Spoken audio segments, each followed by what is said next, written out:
नाज़रीन इकराम, अस्सलाम वालेकुम। हम अपनी आज की वीडियो में हजरत अली करमल्लाहु वजहुल करीम की इल्मी अजमत के बारे में चंद वाक़यात आपके सामने पेश करेंगे जो यकीनन आपके लिए दिलचस्पी का बायस होंगे। हुज़ूर वाला अमीरुल मोमिनीन हजरत अली बिन अबी तालिब करमल्लाहु वजहुल करीम एक ऐसी मुहिरुल अकूल ज़ाते गिरामी है कि इसके आबादो जिहाद तक कमा हक़्क़ुहु रसाई नामुमकिन है। अगर वो मैदान शुजात के सबसे बड़े शाहसवार हैं तो महराब इबादत के सबसे बड़े इबादत गुजार भी। वो अगर मसनदे कज़ावत पर शख्स अव्वल हैं तो मिंबरे खताबत पर खतीब आजम हैं। यही सबब है कि अमीरुल मोमिनीन करमल्लाहु वजहुल करीम की शख्सियत पर मुख्तलिफ ज़बानों में लातादाद किताबें और आर्टिकल लिखे गए हैं और हर एक ने अपने मजाज और तबीयत के मुताबिक खामा फरसाई की है। किसी ने आपके फजाइल और मुनाकब जमा किए तो किसी ने कज़ाया और फैसले मदून किए, किसी ने आपके खुतबात की मसादर पर तहकीक की तो किसी ने उनकी शरहें लिखी, किसी ने मौजज़ात रकम किए तो किसी ने जंगों के वाक़यात जमा किए। इसी तरह बहुत से लोगों ने आपकी सीरते तैयबा पर भी लातादाद कुतुब तहरीर की। एक बार एक शख्स ने आपसे चंद सवालात किए। उसने कहा, ऐ अली, करीब तर क्या है? फरमाया मौत। फरमाया और करीब क्या है? फरमाया क़यामत। उसने कहा अजीब क्या है? मौला ने फरमाया दुनिया। उसने कहा अजीब तर क्या है? मौला ने फरमाया तलबे दुनिया। उसने कहा वाजिब क्या है? मौला ने फरमाया तौबा। उसने कहा और वाजिब तर क्या है? मौला ने फरमाया गुनाह के फौरन बाद तौबा करना। उसने कहा मुश्किल क्या है? मौला ने फरमाया कब्र में उतरना। बिल्कुल इसी तरह बयान किया जाता है कि एक दफा मौला अली करमल्लाहु वजहुल करीम कहीं बैठे हुए थे।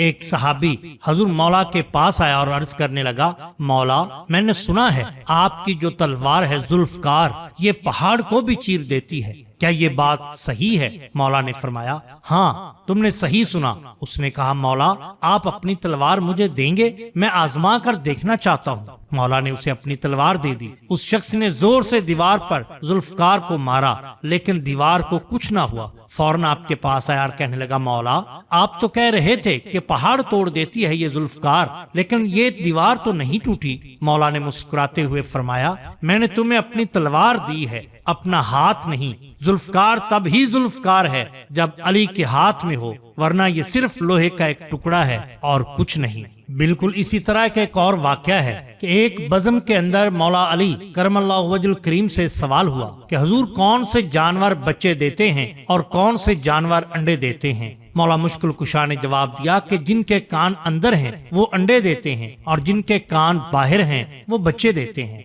वो आदमी जवाब सुनकर बैठा तो एक दूसरा आदमी खड़ा हो गया और फिर से यही सवाल दोहराया कि मौला, कौन से जानवर बच्चे देते हैं और कौन से जानवर अंडे देते हैं? अब साइल बदला तो हजरत अली करमल्लाहु वजहुल करीम ने भी खैरात बदली। चूंकि हजरत अली करमल्लाहु वजहुल करीम कभी साइल को पुरानी खैरात नहीं देते, इसलिए मौला ने जवाब भी बदल डाला। कहा, सुन, जो अपने बच्चों को दूध पिलाते हैं वो बच्चे देते हैं और जो अपने बच्चों को ग़िज़ा यानी दाना खिलाते हैं वो अंडे देते हैं। दूसरा आदमी जवाब सुनकर बैठा तो एक तीसरा आदमी खड़ा हो गया और फिर से यही सवाल दोहराया कि हुजूर कौन से जानवर बच्चे देते हैं और कौन से जानवर अंडे देते हैं? मौला मुश्किल कुशा मुस्कुराया और कहा, तेरे लिए भी एक नया जवाब है। सुन, जो अपनी ग़िज़ा को चबा कर खाते हैं वो बच्चे देते हैं और जो अपनी ग़िज़ा को सिर्फ निगलते हैं वो अंडे देते हैं। मजमा पर हैरानी छाई और हर कोई खामोश हो गया। हजरत अली करमल्लाहु वजहुल करीम ने फरमाया, खामोश क्यों हो गए? अगर आप भी किसी की तसल्ली नहीं हो रही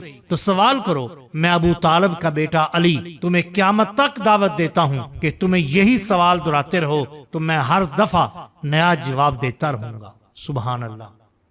बिल्कुल इसी तरह एक बार पूछा गया कि अल्लाह ताला ने तमाम जानवरों के मुंह में जुबान पैदा की है मगर मछली को जुबान अता नहीं की गई, इसकी वजह क्या है? फरमाया कि फरिश्तों ने आदम अलैहिस्सलाम को सजदा किया और अबलीस रजीम मरदूद होकर मस्ख शुदा बुरी सूरत में जमीन पर फेंक दिया गया तो वो समंदरों की जानब गया तो उसे सबसे पहले मछली नजर आई जिसे उसने आदम अलैहिस्सलाम की तख्लीक का किस्सा सुनाया। اور یہ بھی بتلایا کہ وہ بحروں کے جانوروں کا شکار کرے گا۔ تو مچھلی نے تمام دریائی جانوروں تک حضرت آدم کی کہانی سنا ڈالی۔ اسی وجہ سے اللہ تعالیٰ نے اسے زبان کے شرف سے محروم کر دیا۔ بالکل اسی طرح ایک بار پوچھا گیا کہ حضور مچھلی پانی کب پیتی ہے؟ تو فرمان ہوا مچھلی اپنے منہ سے نہیں اپنے جسم سے پانی پیتی ہے، اور آج یہ بات ثابت ہو چکی ہے کہ مچھلی اپنے جسم کے ذریعے سے پانی کو اپنے اندر جذب کرتی ہے۔ اس طرح وہ مناسب مقدار میں پانی کی ضروریات کو پوری کر لیتی ہے۔